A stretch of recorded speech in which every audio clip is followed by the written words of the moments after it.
The Washington National Opera is presenting its first Spanish language opera in a decade with the premiere of Florencia in the Amazon. It's the story of an opera diva traveling up the Amazon by boat to sing in her homeland of Brazil.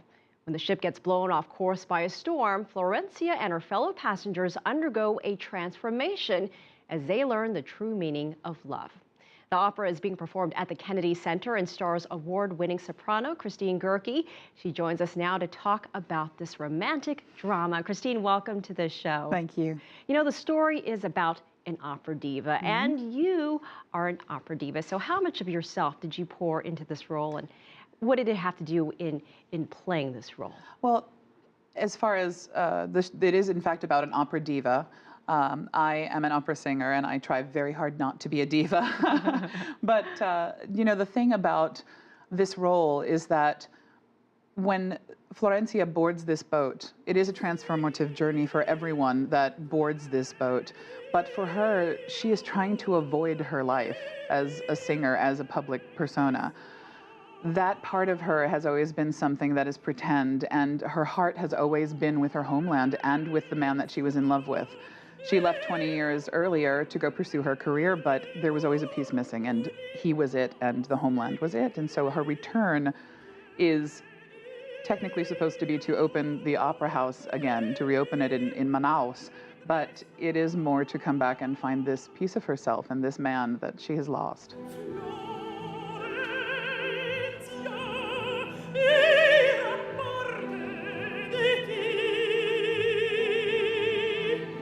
Let's talk a little bit more about the story. The ship you travel on up the Amazon is called the El Dorado, the fabled city of gold containing untold riches. Many explorers we've heard time and time again in stories have searched for it but have never found that. Is there any special meaning to El Dorado to the story? Oh, absolutely.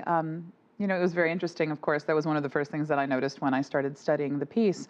And to think about what El Dorado is, to think that this is the riches that everyone is looking for, something that would change everyone's life.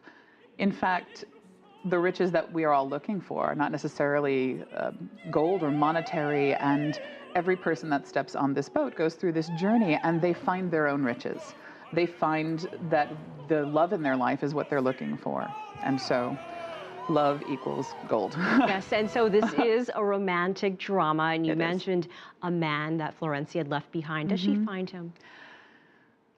I'm so sorry to tell you, she does not.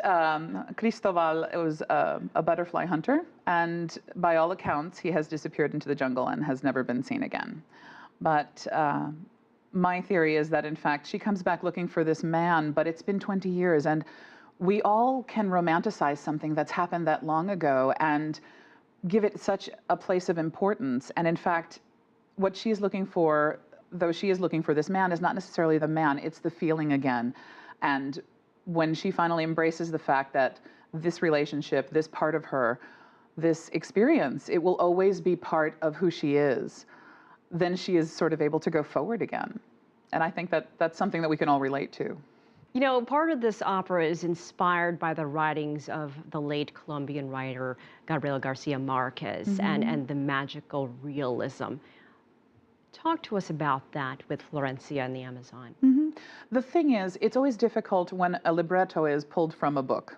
And what you have in a libretto is not exactly the same as what you have in a book, but there are absolutely elements of this. You know, we have the character of Rio Lobo in this, which he is a ship's hand, but he is in fact actually a creature of the Amazon. And he interacts with the Amazon and nature. And the magic comes between his realization that the nature is a huge part of our makeup. And the love has to also be a part of this. His love of nature, the love that is being experienced on the boat, the two really do come together in quite a remarkable way. And I have to say as well that Catan wrote this music that really embodies the two together. And so all aspects of this bring the magical realism very strongly to the forefront in this piece. Christine Goerke from Florencia in the Amazon, thank you so much for being here. Thank you very much for having me.